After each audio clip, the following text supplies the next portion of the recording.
नमस्कार दोस्तों, कैसे हैं आप। इस भाग में आज 10th के फिजिक्स के इस भाग में हम लोग बात करेंगे दर्पण के भाग, चाहे वो गोलीय दर्पण हो, समतल दर्पण हो, इसके भाग। और हम लोग बात करेंगे प्रतिबिंब समतल दर्पण में, समतल दर्पण द्वारा कैसे प्रतिबिंब निर्माण होता है, उसके प्रतिबिंब की क्या क्या गुणवत्ता होती है और समतल दर्पण का उपयोग कहाँ कहाँ होता है। ये बहुत ही इंपॉर्टेंट पार्ट है दोस्तों। आगे आने वाले भी और भी पार्ट इसी टाइप से आपके आएंगे। तो सबसे पहले हम दर्पण के भाग की बात करते हैं।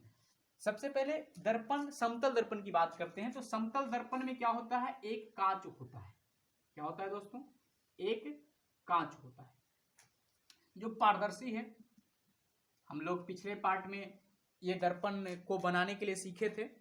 तो क्या होता है, इसके एक ओर हम क्या करते हैं, रंजित कर देते हैं। मतलब क्या करते हैं, यहाँ पे चांदी का लेप लगाते हैं दोस्तों। क्या लगाते हैं, चांदी का लेप। क्यों लगाते हैं, क्योंकि चांदी सबसे ज्यादा चमकीला पदार्थ है, इसीलिए इसको हम चांदी का लेप लगा लेते हैं। और फिर क्या करते हैं, गहरे रंग का इस चांदी के लेप से पेंट कर लेते हैं। तो हमारा क्या होता है, दूसरा साइड जो होता है वो दर्पण का परावर्तक सतह बन जाता है। क्या बन जाता है, परावर्तक सतह बन जाता है। अब ये परावर्तक सतह पे जब हम कोई क्या करेंगे, तो ये परावर्तक सतह हो गया। अब अगर कोई भी किरण इस पे आएगी, क्या होगा, कोई भी किरण इस पे आएगी तो चूंकि ये समतल है, ये सीधे सीधे आएगी। अगर लंबवत आती है तो लंबवत ही लौट जाएगी। क्या होगा, लंबवत आई है तो लंबवत ही लौट जाएगी। परंतु अगर कोई किसी कोण बना के आती है, क्या होती है, कोण बना के आती है, तो वो जितने कोण पे आई है उतने कोण पे ही यहां से लौटेगी। ये परावर्तन का नियम हमें यह कहता है कि जितने कोण पे आई है उतने कोण पे वो लौटेगी। मतलब यहाँ पे ये तो अभिलंब, चूंकि लंबवत आई थी तो उसी पे लौट गई।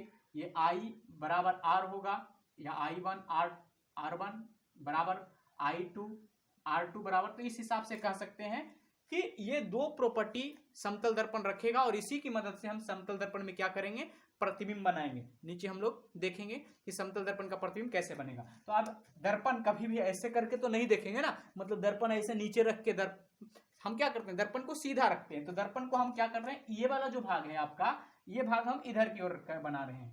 तो आपका दर्पण बन गया ऐसा दोस्तों। क्या हो गया, दर्पण को हमने सीधा रखा और इस टाइप से हमने क्या कर दिया, दर्पण का निर्माण कर दिया। अब वस्तु होगा जो इसके किसी न किसी ऊंचाई पे रखा हुआ होगा। तो मान लेते हैं कि वस्तु इस ऊंचाई पे रखा हुआ है, ठीक है। दर्पण के इस भाग पे, इतने ऊंचाई पे हम किसी वस्तु को यहाँ पे मान लेते हैं कि ए और बी वस्तु रखा हुआ है, ठीक है दोस्तों। अब हमारा दो प्रॉपर्टी है, मतलब समतल दर्पण पे दो ही, या तो किरण सीधा है या तो तिरछा है। सीधा आएगा तो वो सीधा ही जाएगा, ठीक है दोस्तों। तो सीधा अगर हम यहां से ले लें एक किरण इस बी पॉइंट से, तो ये क्या होगा, सीधा आया है, ठीक है। ये किरण सीधा आया है, उधर तो जाएगा नहीं, परंतु उधर से ही इधर यहां से लौट आएगा। अब अगर यहां से कोई आंख लगा के देखे, यहां पे वो कोई व्यक्ति देखे, तो उसको क्या लगेगा कि ये यहां से आ रहा है या पीछे से कहीं से आ रहा है। तो उसको लगेगा कि पीछे से कहीं से आ रहा है, मतलब उसको लगेगा कि ये दर्पण के पीछे से कहीं से कुछ आ रहा है। भले उसको पता ना हो कि कहां से आ रहा है, परंतु उसे लगेगा कि दर्पण के पीछे से आ रहा है। अब दूसरा हम ले रहे हैं इसी बी पॉइंट से ऐसा, तो ये तो अभिलंब है, ये चूंकि लंब है तो अभिलंब है। तो ये कौन सा, चूंकि यहां से किरण आने वाली किरण है, तो ये क्या, कौन सा कोण हो जाएगा, आई। और आई बराबर क्या होता है दोस्तों, आर। तो उतना ही कोण बना के क्या होगा, ये इधर की ओर निकलेगा, है ना दोस्तों। ये क्या होगा, इधर की ओर निकलेगा, मतलब आई आर के बराबर बनाएगा। परंतु यहां पे अगर कोई आदमी आके आंख लगाए और नीचे इस परावर्तित किरण को देखे, तो उसको क्या लगेगा कि ये इधर से नहीं आ रहा है, बल्कि ये कहीं पीछे से आ रहा है। क्या आ रहा है, ये कहीं पीछे से आ रहा है। अब वस्तुतः में पीछे कोई चीज है नहीं, पीछे से कुछ आ नहीं रहा है, वहां पे किरण भी नहीं पहुंचा है, क्योंकि ये अपारदर्शी है। याद रखें, दर्पण क्या होता है, अपारदर्शी होता है। तो इसके पीछे तो किरण गया ही नहीं है, परंतु लग रहा है कि उधर है, ठीक है। इसलिए ये अब ये दिखेगा कहां, कि ये सामने है, परंतु ये दिखेगा कि दर्पण के किधर है, पीछे है। ये कहां दिखेगा, कि दर्पण की ये क्या है, मतलब यहाँ पे ये बी पॉइंट्स हमारा दर्पण के पीछे दिखेगा। अब ये बी से केवल लिए, अगर बी के ए बी जो वस्तु है इसके प्रत्येक पॉइंट से लेते तो उसी टाइप से हमको यहाँ पे पूरा का पूरा वस्तु के प्रत्येक हिस्से का हमें प्रतिबिंब मिलता। तो उतने चीज को ना दिखाने के बजाय हम क्या करते हैं, केवल एक बिंदु को दिखा दिए कि इसी टाइप से बाकी सारे का भी निर्माण हुआ है या हो सकता है या वहां पे हमें दिखेगा। तो यहाँ पे क्या बस प्रतिबिंब है, आप सोचिए यहाँ पे प्रतिबिंब है तो वो प्रतिबिंब वहां पे नहीं है, वहां पे प्रकाश ही नहीं है, मतलब प्रकाश द्वारा वास्तविक रूप में नहीं है। तो ये क्या है, ये हमारा काल्पनिक रूप में है। तो ये जो प्रतिबिंब बना है हमारी कल्पना में हमें लग रहा है, ऐसा वहां पे कुछ है नहीं। मतलब समतल दर्पण के पीछे अगर आप हाथ कीजिएगा तो आपको हाथ पे कुछ नहीं बनेगा। तो क्या है, तो ये काल्पनिक प्रतिबिंब है, मतलब समतल दर्पण में जो प्रतिबिंब बनता है वो काल्पनिक बनता है। अगर देखिए इसकी ऊंचाई तो ये क्या है, समान है, जितनी ऊंचाई इधर उतना ही, मतलब प्रतिबिंब का आकार वस्तु के आकार का क्या होता है, समान होता है। किसमें, समतल दर्पण में। समझ गए होंगे दोस्तों कि वस्तु का आकार और प्रतिबिंब का आकार क्या होता है, समान होता है। समतल दर्पण में कैसा प्रतिबिंब बनता है, काल्पनिक प्रतिबिंब बनता है। अब अगर देखें तो कितने दूरी पे, तो लगभग आप देखें तो ये समान दूरी पे है, जितना इधर है मतलब इसको प्रतिबिंब वस्तु दूरी उतना ही है जितना प्रतिबिंब दूरी है, प्रतिबिंब दूरी उतना ही है जितना क्या है, वस्तु दूरी है। प्रतिबिंब दूरी और वस्तु दूरी क्या होता है, मतलब समान दूरी पे लगता है कि बना है। और कैसा बना है, काल्पनिक बना है, समान बना है, मतलब बराबर बना है और उतने ही दूरी पे बना है। हाँ, यहाँ पे एक चीज और है दोस्तों, ये तो हम एक रेखा लिए हैं इसलिए आपको कंफ्यूजन भी हो सकता है, परंतु अगर हम सामने यहाँ पे दर्पण रखें, ठीक है दोस्तों, यहाँ पे क्या रखें, दर्पण रखें, तो होगा क्या कि यहाँ पे जब हम दर्पण रखेंगे तो इस दर्पण में हमारा जो ये दायां हाथ है ये आपको क्या दिखेगा, बायां रूप में दिखेगा, और ये जो बायां है उस दर्पण में क्या दिखेगा, दायां दिखेगा। तो दायां का बायां और बाएं का दायां दिखता है, तो इस चीज को, इस परावर्तन को, मतलब बाएं का दायां और दाएं का बाएं दिखने को, तो ये प्रतिबिंब जो होता है इस चीज को बोलते हैं पार्श्व परावर्तित। मतलब जो प्रतिबिंब होता है दायां का बायां और बायां का दायां दिखता है। अब इसका प्रयोग कहां कहां होता है, जहां पे भी हमें समान आकार की प्रतिबिंब देखने की जरूरत हो। जैसे आप जरा सोचिए, अगर हमको चेहरा देखना है तो हमें क्या चाहिए, हमारा चेहरा जैसा है वैसा ही दिखे। अगर चेहरा में नाक बड़ा हो जाए, कान बड़ा हो जाए तो वो बेढंगा लगेगा उस वक्त। तो हमें चेहरा देखने के लिए किसका प्रयोग करेंगे, हम चेहरा देखने के लिए मूल रूप से किसका प्रयोग करेंगे, समतल दर्पण का प्रयोग करेंगे। कहीं कहीं ठीक, तो चेहरा देखने में समतल दर्पण का प्रयोग होता है। समझ गए होंगे दोस्तों।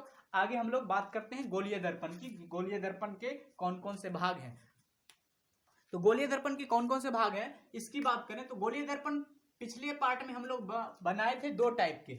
एक टाइप को हम बोलते थे क्या, अवतल, मतलब जिसका उभरे हुए तल पे हम क्या किए, पेंट कर दिए। तो दूसरा साइड क्या बन गया दोस्तों, दूसरा साइड बन गया हमारा अवतल, मतलब ये धसा हुआ साइड। तो अवतल, तो ये बन गया अवतल दर्पण। और ये अगर हम धसे हुए साइड को क्या कर दिए, पेंट कर दिए, तो हमारा उठा हुआ साइड क्या बन गया, उत्तल दर्पण। ठीक है, गोलीय दर्पण की अगर बात करें तो ये हम गोलीय दर्पण की बात कर रहे हैं। तो कहता है कि ये जो दर्पण आप काटे होंगे किसी न किसी गोले से काटे होंगे, कोई ना कोई तो गोला होगा। ठीक, ये भी दर्पण जो होगा किसी न किसी गोले से होंगे। और हम लोग मैथ में जानते हैं कि गोला है तो वो उसका गोले का केंद्र भी होगा, इस गोले का भी कोई ना कोई केंद्र होगा। तो दर्पण जिस गोले का भाग होता है उस गोले के केंद्र को हम C से निरूपित करते हैं और इसे बोला जाता है वक्रता केंद्र। क्या बोला जाता है दोस्तों, वक्रता केंद्र। तो आप समझ गए होंगे, अवतल दर्पण या उत्तल दर्पण या कोई गोलीय दर्पण जिस गोले का भाग है उस गोले का केंद्र ही क्या कहलाएगा, उस दर्पण का वक्रता केंद्र कहलाएगा। अब कहा जाता है कि दर्पण में कोई ना कोई ऐसा बिंदु होगा जहां से कोई किरण अगर जाए तो वो उसी, और जैसे आप जानते होंगे कि यहाँ पे स्पर्श रेखा जो होती है त्रिज्या, ये तो गोले की त्रिज्या हो गई, अगर इस बिंदु पे हम कोई स्पर्श रेखा खींचे तो ये दोनों लंब होती है, तो लंबवत हो जाएगी। तो ऐसे बिंदु को मतलब वक्रता त्रिज्या, जो गोले की त्रिज्या होगी उसको बोलेंगे वक्रता त्रिज्या, और इसको आर से निरूपित करते हैं। जो गोले की त्रिज्या वो होगी क्या, वक्रता त्रिज्या। वो क्या कहलाएगी, वक्रता त्रिज्या कहलाएगी। और ये वक्रता त्रिज्या जिस बिंदु के दर्पण के जिस बिंदु पे लंबवत आती है उस बिंदु को बोलते हैं ध्रुव। क्या बोलते हैं, ध्रुव। तो ये हमारा पोल, यानी इसको बोलेंगे हम ध्रुव बोलेंगे। और जो रेखा ध्रुव से वक्रता केंद्र से होते हुए गुजरती है उस रेखा को, यानी P से C को, ठीक है, PC यानी PC, इसको, इस अक्ष को, इस रेखा को हम बोलते हैं मुख्य अक्ष। तो आप समझ गए होंगे ये P ध्रुव से वक्रता केंद्र को मिलाने वाली रेखा क्या कहलाएगी, मुख्य अक्ष कहलाएगी। अब यहां पे आपको कुछ कुछ पार्ट समझ में आ गया होगा। परावर्तक सतह मतलब ये तो दर्पण वाला भाग इधर। अब कहते हैं कि अगर कोई किरण अनंत से मुख्य अक्ष के समानांतर आती है, याद रखें अनंत से मतलब कहीं से आ रहा है तो अनंत से आने वाले किरणों को मुख्य अक्ष के समानांतर मानते हैं कि वो क्या है, अनंत से इसीलिए आ पा रहा है क्योंकि वो समानांतर किरणें हैं। क्योंकि अगर वो अभिसारी या अपसारी होती तो वो कहीं ना कहीं मिल जाती या कहीं से तो फैलते जाती, परंतु वो अगर दर्पण पे पड़ रही है तो कैसी है, समानांतर। तो समानांतर किरणें जो है वो अगर दर्पण पे पड़ती है तो वो जिस बिंदु से मुख्य अक्ष को, क्योंकि ये मुड़ेगी, ये क्योंकि अवतल दर्पण किरणों को क्या करेगी, मोड़ देगी, और उत्तल दर्पण क्या करेगी, फैला देगी। तो अवतल दर्पण चूंकि किरणों को मोड़ेगी किधर की ओर, केंद्र की ओर, तो ये क्या करेगा, ये मोड़ती है तो जिस बिंदु पे काटती है, किधर काटती है, जिस बिंदु पे काटती है उस बिंदु को बोलते हैं मुख्य फोकस। अब इसमें अगर आएगा, किसमें, उत्तल में, अगर उत्तल में आता है तो उत्तल में ये काटती नहीं है परंतु काटती हुई लगती है। ये क्या होता है, ये किरण इधर आया और ये फैल जाती है, ऊपर की ओर लौट जाती है। तो अब ये क्या कर रहा है, यहां से अगर कोई आदमी देखे तो इसको लगेगा कि ये किरण कहां से आ रहा है, इस पॉइंट से आ रहा है, ठीक है। तो यहां पे ये पॉइंट जो हो गया ये क्या हो गया, फोकस हो गया। तो मुख्य यानी मुख्य अक्ष के समानांतर आने वाली किरणें परावर्तन के बाद, गोलीय दर्पण में परावर्तन के बाद मुख्य अक्ष को जिस बिंदु पे काटती है वो मुख्य फोकस कहलाता है। वो क्या कहलाता है, मुख्य फोकस कहलाता है, ठीक है दोस्तों, मुख्य फोकस कहलाता है। तो काटता है या काटता हुआ मालूम पड़ता है, यहाँ पे काटा नहीं है बल्कि काटा हुआ लग रहा है कि कहीं ना कहीं ये अक्ष कटा है। तो इसकी फोकस जो हो गई वो काल्पनिक फोकस हो गई, किसकी, अब उत्तल की, और इसकी फोकस हो गई वास्तविक रूप में ये काटा है, ठीक है, उस त्रिज्या को। तो ये हो गई वास्तविक फोकस हो गई, मतलब वास्तव में कटा तो वास्तविक फोकस, कल्पना में कटा, कटा नहीं है, लग रहा है कि कटा है, तो उसको हम क्या बोलेंगे, काल्पनिक फोकस। अब दोस्तों आगे हम लोग बात करते हैं। ये तो समानांतर किरणें आई तब की बात थी, कब, जब मुख्य अक्ष के समानांतर, तब फोकस से जाएगी।